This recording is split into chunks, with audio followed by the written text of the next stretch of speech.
Here's your update from Western North Carolina and our Helene help operations. First of all, some really dumb rules have been implemented, y'all.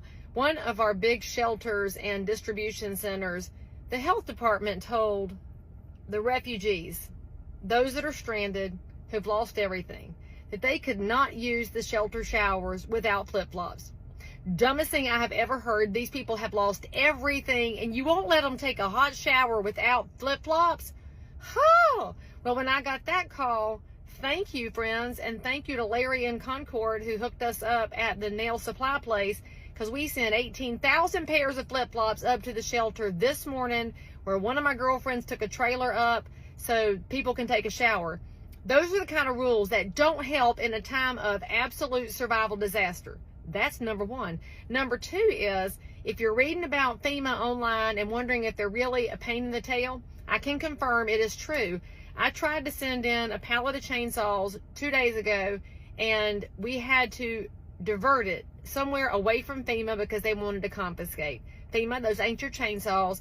Our mountain people are much better with them than y'all are, although I'm sure there's some very fine people that work for FEMA. I'm talking about the organization. But those saws need to be in the hands of the guys on ATVs down in the holler and up on these trees where there are blocked roads where we can get access to our neighbors who are still stranded. This is not a one-time little 5-minute storm. There are people that we have not gotten to yet, and we want to get to them. That's why those chainsaws are up there. So fine, we're going to go around you, FEMA, and don't try to get in the way of North Carolina mountain people when we are trying to take care of each other. You should also know I had a shipment trying to go in last night that got stopped because somebody wanted to inventory it. So we diverted that one elsewhere to get it into the hands of an apartment complex of seniors that had been neglected. So thank you to the friend of mine who alerted me to that complex, and to the other friend who took this load up.